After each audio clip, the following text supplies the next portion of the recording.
अगर आपको कभी चोर बाजार जाने का मौका मिले और वहां कोई चीज बहुत ज्यादा सस्ती मिल जाए तो एक बार जरूर सोच लेना, क्योंकि कुछ चीजें सस्ती नहीं होती, बस उनसे छुटकारा पाने की जल्दी होती हैं। आज जो कहानी मैं आपको सुनाने जा रहा हूं वो सिर्फ एक हॉरर स्टोरी नहीं है। ये दिल्ली के चोर बाजार से जुड़ी एक ऐसी घटना है जिसके बारे में आज भी लोग आंखों में डर लेकर बात करते हैं। इस कहानी का मेन किरदार है रोहित। उम्र लगभग 32 साल, दिल्ली के लक्ष्मी नगर में रहने वाला एक सीधा साधा आदमी। रोहित एक प्राइवेट कंपनी में काम करता था। जिंदगी सिंपल थी, घर, ऑफिस और अपनी 6 साल की बेटी अनाया।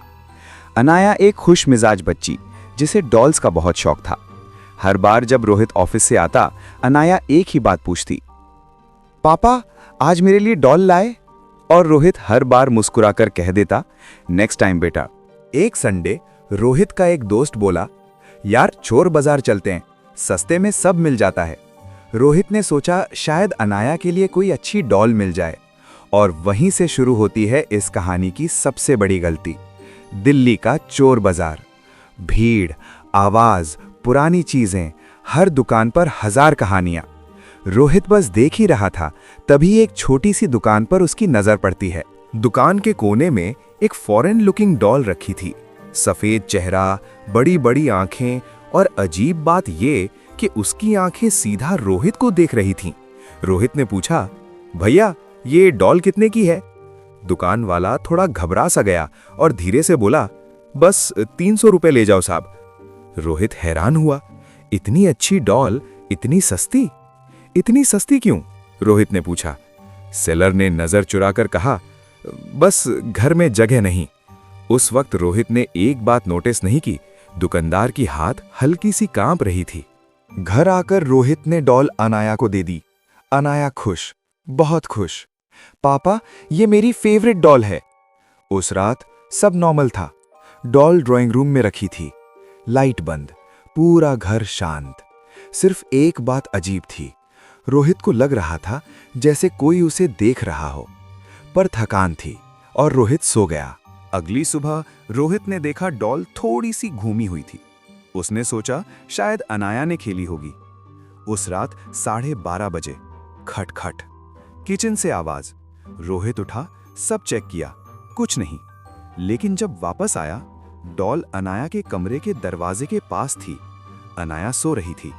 रोहित ने डॉल उठाकर शेल्फ पर रख दी। दिल थोड़ा हैवी हो गया।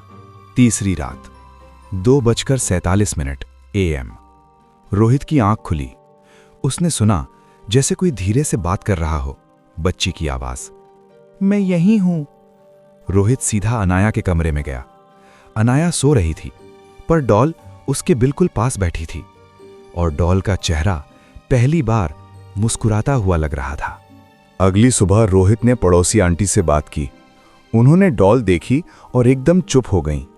बेटा ये डॉल कहां से लाए हो? चोर बाजार सुनते ही उनका चेहरा पीला पड़ गया। इस एरिया में 6 साल पहले एक बच्ची लापता हुई थी, हाथ में बिल्कुल इसी जैसी डॉल की। रोहित के हाथ से चाय का कप गिर गया। रोहित तुरंत चोर बाजार गया, पर वो दुकान वहां थी ही नहीं। पड़ोसी दुकानदार बोला, यहां कभी ऐसी दुकान थी ही नहीं भाई। पुलिस ने भी कहा ऐसा कोई सेलर रिकॉर्ड में नहीं। रोहित समझ चुका था ये डॉल नॉर्मल नहीं है। उस रात रोहित ने डॉल को कपड़े में लपेटकर यमुना के पास छोड़ दिया। दिल हल्का हुआ। घर आकर सब शांत, पर रात के 3 बजे अनाया की आवाज, पापा मेरी डॉल वापस आ गई। रोहित का खून जम गया। शेल्फ पर वो डॉल बिल्कुल शांत सीधी बैठी थी। आज 5 साल बाद रोहित दिल्ली छोड़ चुका है। अनाया बड़ी हो गई है। वो डॉल अब उनके घर में नहीं है, पर रोहित मानता है कुछ चीजें कभी जाती नहीं, बस चुप हो जाती हैं। और दिल्ली के चोर बाजार में आज भी कोई ना कोई एक बहुत सस्ती डॉल खरीद रहा होता है। शायद अगला नंबर आपका हो।